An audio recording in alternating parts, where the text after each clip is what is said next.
She thought she had all the answers. She thought her argument was unstoppable. But she never expected Barron Trump to step in and completely shatter her narrative, live, in front of an entire university audience. What happens when blind ideology meets undeniable truth? What happens when entitlement clashes with wisdom? This debate wasn't just a battle of words, it was a wake-up call that left the room speechless. Stay tuned, because what Barron Trump said next changed everything. In the heart of a prestigious university debate forum, where intellectual rigor was the standard, Emily Carter, a well-known liberal student debater, confidently took the stage. With an air of dominance, she believed her fiery ideology would crush any opposing arguments. Her speech was charged with passion, denouncing the influence of older generations on modern society.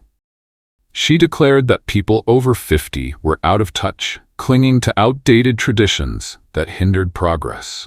Mocking their patriotism, faith, and family values, she argued that their time was over and that the younger generation should take full control of political and social decision-making. Her words resonated with many in the crowd, who erupted into applause, reinforcing her belief that she had already won the debate before any challenger could respond. Yet, amidst the loud approval, one voice cut through the noise. "I would." The room fell silent, as all eyes turned to see Barron Trump rising from his seat. Calm, composed, and impeccably dressed, he made his way to the podium, undeterred by Emily's sneering remarks. The son of a former president, he was no stranger to public scrutiny, but he had not come to trade insults. Instead, he presented a counter-argument rooted in respect, wisdom, and historical perspective. He began by acknowledging Emily's passion, but pointed out that passion without wisdom is like a ship without a rudder. Powerful yet directionless. He systematically dismantled her argument, highlighting that the very technology she used to research her points was created by people over 50. He reminded the audience that the foundations of the country's prosperity, the educational institutions they attended, and the freedoms they enjoyed were safeguarded by the very individuals she sought to silence. As the debate escalated, Emily resorted to personal attacks, calling Barron privileged and dismissing his words as those of a trust fund elite. However, Barron remained composed, countering her claims with measured reasoning. He shared his own experiences of volunteering and giving back to the community, challenging Emily on what tangible contributions she had made to society. The audience, initially captivated by Emily's rhetoric, began to shift in their seats, nodding in agreement with Barron's points. He exposed the hypocrisy of advocating for inclusion, while calling for the exclusion of millions based solely on age. His message was clear. True progress is not about tearing down past generations, but learning from them to build a better future. By the end of the debate, Emily's fiery confidence had faded. For the first time, she found herself at a loss for words. Later, in a moment of humility, she approached Barron and admitted that his argument had opened her eyes. It was not just a debate she had lost, it was an opportunity for personal growth. Barron's words had proven that real wisdom lies not in division, but in unity, respect, and learning from those who came before. The university debate hall buzzed with energy as students gathered for one of the most anticipated open debate sessions of the year. Among the debaters, Emily Carter, a fierce and outspoken liberal student, stepped up to the podium with unwavering confidence. She had built a reputation for dominating discussions with her aggressive style, and tonight would be no different. Or so she thought. As she adjusted the microphone, she delivered a speech designed to ignite controversy. She argued that older generations had overstayed their influence, clinging to outdated values that no longer served society. With pointed remarks, she ridiculed their beliefs in faith, family values, and patriotism, going as far as to suggest that people over 50 should be restricted from political participation.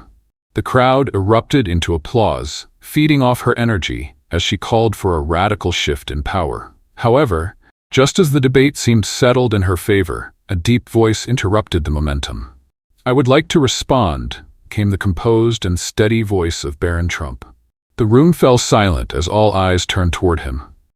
He stood tall and confident, walking toward the podium with measured steps. Emily's smirk widened as she prepared to dismiss him, labeling him nothing more than daddy's boy and mocking his privileged background. But Barron was unfazed. Instead of engaging in personal attacks, he responded with intelligence and composure, offering a perspective rooted in history, reason, and respect for past generations. Barron began by acknowledging Emily's passion, but he quickly pointed out the flaws in her logic. He argued that the very people she sought to silence, those over 50, were the same individuals who had built the infrastructure of society. From technological advancements to the freedoms they now enjoyed, older generations had laid the groundwork for progress. He reminded the audience that the devices they used, the universities they attended, and the rights they took for granted were all products of past generations' efforts. He posed a simple yet powerful question. Should we dismiss the contributions of brilliant minds like Elon Musk, Bill Gates, and countless scientists simply because of their age? The audience began shifting, their applause now reserved as they considered his argument. As Emily tried to regain control, she launched into personal attacks, accusing Barron of defending privilege and ignoring inequality. But Barron remained calm. He countered her claims by sharing his experiences volunteering with veterans and supporting communities in need. He challenged Emily directly, asking how many hours she had dedicated to actually helping others, rather than simply preaching activism. The question hung in the air, and for the first time, Emily hesitated. By the end of the debate, the atmosphere had changed. Barron's argument had not only dismantled Emily's points, but also exposed the contradiction in her message. True progress, he explained, is not achieved by silencing those who came before us, but by learning from them. It was a moment of clarity, not just for Emily, but for everyone in the room. The debate hall was filled with anticipation as students from across the country gathered for a highly competitive open discussion forum. Emily Carter, known for her aggressive debating style and radical views, confidently stepped up to the podium. She had spent years honing her rhetoric, and tonight, she intended to make a statement. With a smirk, she launched into her speech, claiming that older generations were a hindrance to progress, clinging to outdated beliefs that stifled innovation and freedom. Her words were sharp, her delivery commanding, and the applause from her supporters grew louder as she called for drastic measures, including limiting political power to those under 50. Seated in the third row, Barron Trump observed quietly, his expression unreadable. The youngest son of former President Donald Trump had remained unnoticed for most of the event, but as Emily's speech escalated, the energy in the room shifted. When the moderator asked if anyone wished to challenge Emily's argument, a deep, steady voice rang through the hall. "I would." A hush fell over the audience as Barron Trump stood up and walked to the podium. Emily's confident demeanor didn't waver, at least not yet. "Oh, look," she sneered, "Daddy's boy wants to lecture us about progress." Some in the crowd chuckled, but Barron remained composed. Instead of retaliating with personal attacks, Barron responded with measured intelligence and respect. He pointed out that the very advancements Emily celebrated, from technology to civil rights, were made possible by the very generations she sought to silence. He reminded the audience that the principles of hard work, faith, and patriotism, which Emily had mocked, were the foundation of the freedoms they now enjoyed. He posed a powerful question. Should we dismiss the contributions of scientists, entrepreneurs, and leaders simply because of their age? His argument was clear. True progress was built upon the lessons of the past, not by erasing them. As Emily struggled to counter his points, she resorted to personal insults, accusing Barron of defending privilege and ignoring social injustices. Barron, however, remained calm, turning the debate back to action versus rhetoric. He shared his experiences working with veterans and underserved communities, challenging Emily directly. "How many hours have you spent actually helping those you claim to fight for?" The silence that followed was deafening. By the end of the debate, the room had transformed. Barron's words had not only dismantled Emily's arguments, but also shifted the perspective of many in the audience. His final statement echoed through the hall. Progress isn't about tearing others down. It's about building something greater together. In that moment, it became clear. Emily had underestimated the power of logic, respect, and wisdom. As the debate hall buzzed with energy, Emily Carter took the stage, radiating confidence. A well-known liberal debater, She had built her reputation on sharp rhetoric and fearless takedowns of conservative viewpoints. Tonight, she intended to push her argument further than ever before, dismissing older generations as obstacles to progress, relics of a past that had no place in the future. With dramatic flair, she argued that those over 50 should have no say in shaping the world younger generations would inherit. She derided their values, mocking their belief in family, faith, and patriotism as outdated ideals that stifled true progress. Her supporters roared in approval, feeding off her bold declarations. Amidst the applause, Barron Trump sat in the third row, silent but attentive. Unlike Emily, he had no reputation as a debater, no track record of public political clashes. But as Emily's words escalated, his composure remained firm. When the moderator invited counter-arguments, Barron stood up, his presence commanding the room's attention. A murmur rippled through the audience. Most had not realized who he was. Emily, however, wasted no time in attempting to discredit him. "Oh, look," she scoffed. "Trump's golden boy wants to defend the dinosaurs." Laughter followed, but Barron simply adjusted the microphone and met her gaze with calm assurance. "Thank you, Emily, for your passion," he began, his voice steady. "But passion without wisdom is like a ship without a rudder, powerful but dangerous." The room fell silent. Instead of engaging in insults, Barron dismantled Emily's arguments with logic and historical perspective. He pointed out that the very freedoms she used to express her opinions, free speech, education, economic opportunities, were built by the generations she sought to exclude. He reminded the audience that the very technology she relied on had been developed by those she mocked as outdated. Emily tried to regain control, insisting that older generations didn't understand modern struggles. But Barron countered with an undeniable truth. The people who lived through the Cold War, fought for civil rights, and navigated economic crises understand hardship more than we realize. They've seen the battles we're just beginning to fight. He challenged Emily's call for an age limit on political participation, asking, "Since when do we silence voices in the name of inclusivity?" The hypocrisy of her stance was laid bare. As Emily grew frustrated, she resorted to personal attacks, dismissing Barron as a privileged heir defending the status quo. But he remained unwavering, posing a final question that left the room in stunned silence. True progress isn't about excluding those who think differently. It's about learning from them. Are you willing to do that? By the time he stepped away from the podium, the energy in the room had shifted. Emily, once so confident, now seemed unsure. And as students reflected on what they had just witnessed, one thing was clear. Barron Trump had not only won the debate, but had redefined what true progress looked like. The debate hall was alive with excitement as Emily Carter took the stage, confident and determined. A fierce liberal debater, known for her sharp tongue and unyielding arguments, she was ready to push her most radical idea yet, that older generations were an obstacle to progress and should be excluded from political participation.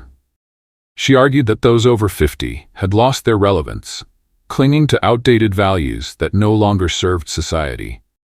With fiery rhetoric, she painted them as relics of the past, stubbornly refusing to let go of their oppressive traditions. The crowd, largely composed of young progressive students, erupted in applause as she drove her point home, advocating for an age limit on voting and public office positions. In the midst of this fervor, Barron Trump sat quietly in the audience, observing with an expression that betrayed no emotion. As the moderator invited counter-arguments, Barron stood, his tall frame commanding attention. The room quieted, recognizing the familiar last name, and whispers spread across the auditorium. Emily smirked, already preparing to dismantle whatever he had to say. "Oh, this should be good," she sneered. "Let's hear from Trump's heir about why his daddy's generation still deserves power." Laughter rippled through the audience, but Barron remained composed. Adjusting the microphone, he spoke with deliberate calm. "Thank you for your passionate speech, Emily," he began. "But passion without wisdom is like a ship without a rudder. It may move, but it has no direction."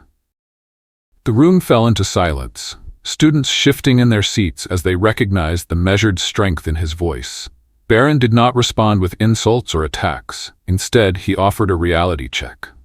"You argue that those over 50 should have no say in our future, But do you realize that the very freedoms you enjoy today, the right to speak openly, to debate in this room, exist because of those same generations you seek to silence?"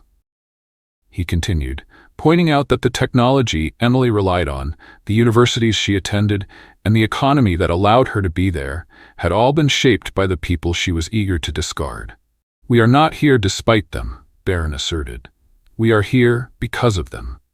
Emily, caught off guard, quickly shot back, arguing that the older generation didn't understand the struggles of modern society. Barron met her gaze and countered. "The generation that lived through the Cold War, fought for civil rights, and navigated economic collapse understands hardship more than you give them credit for. They've faced problems far greater than ours and built solutions we now take for granted."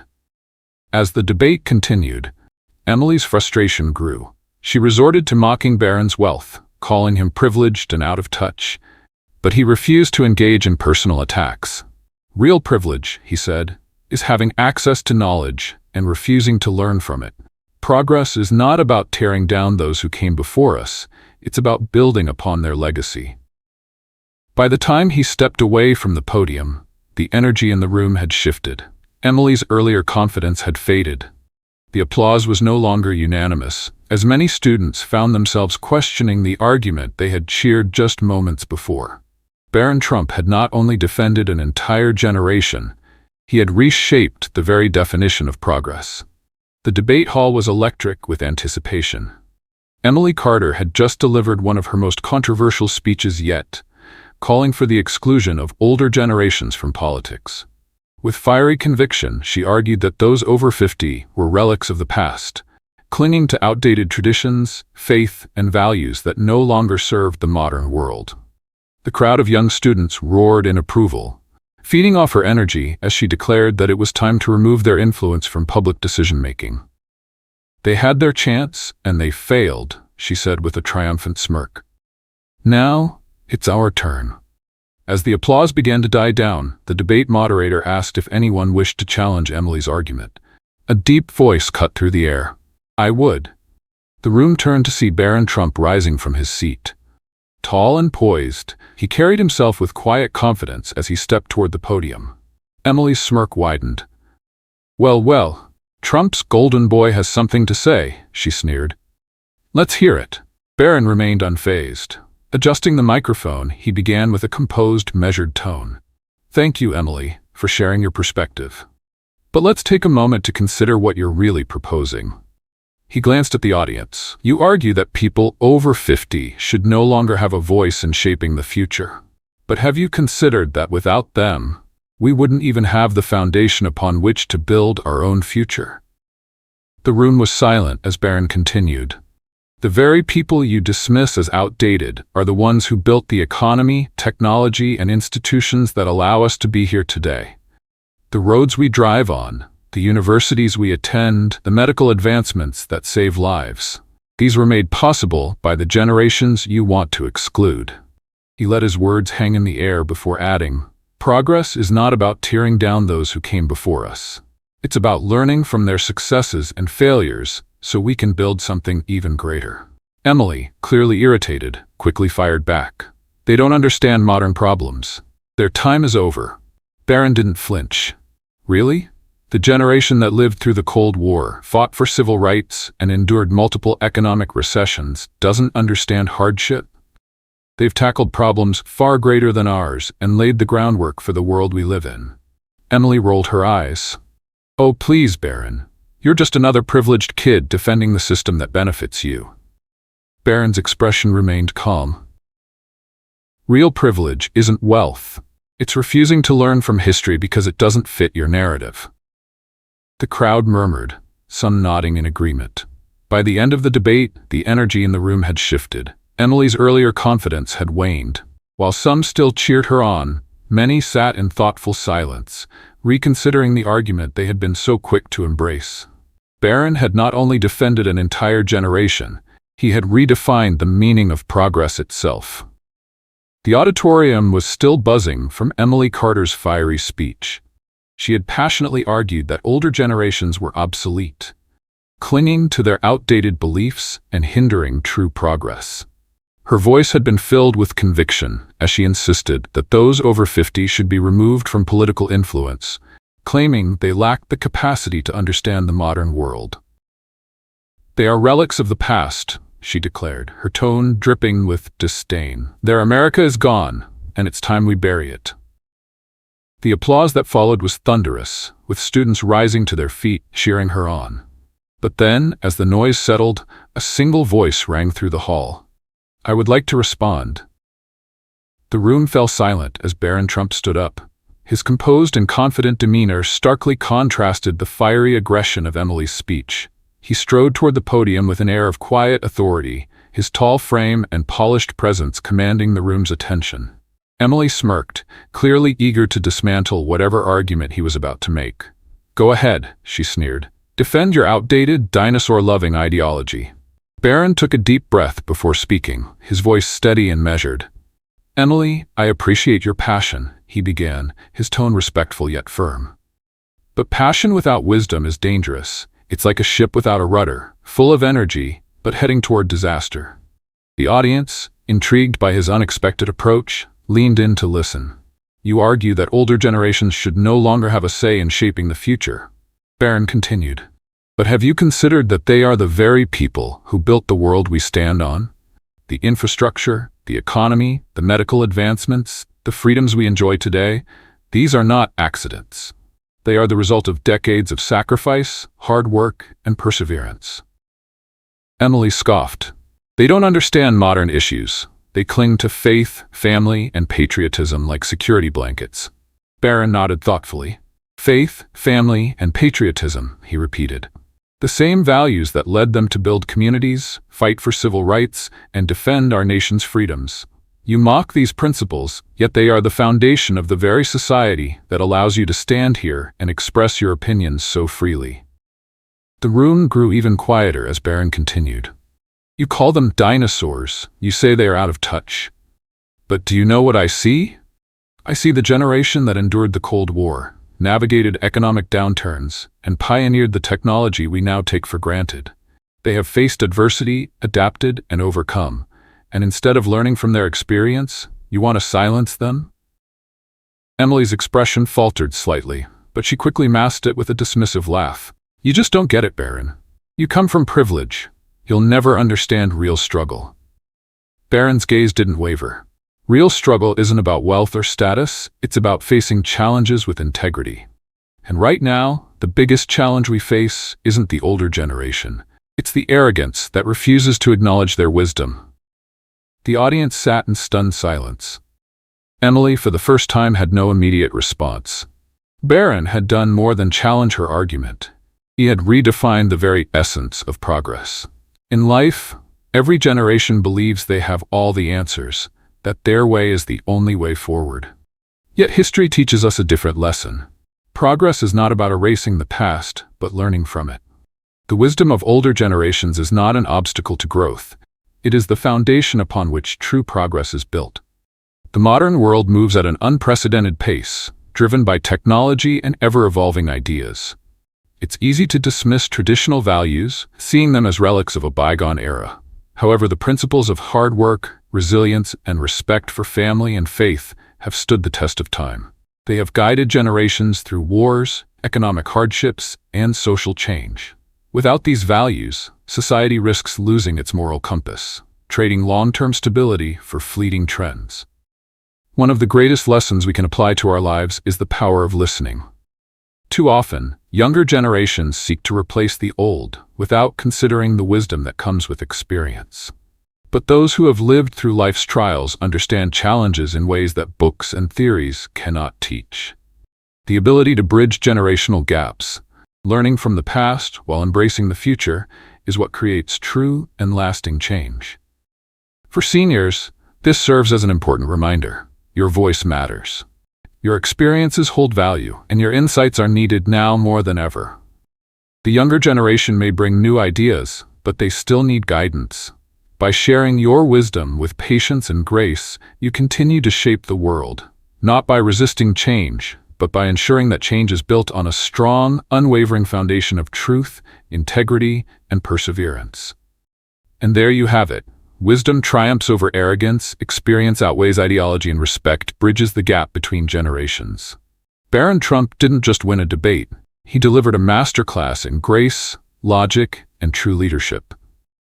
His powerful words didn't just silence his opponent, they left an entire audience rethinking their beliefs. At the end of the day, real progress isn't about tearing down those who came before us. It's about learning from them. True strength lies in understanding, not in division.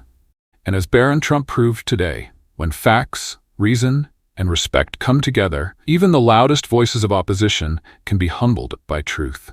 If you found this inspiring, be sure to like, share, and subscribe for more moments where logic prevails and values endure. Until next time, remember, wisdom isn't outdated, it's timeless.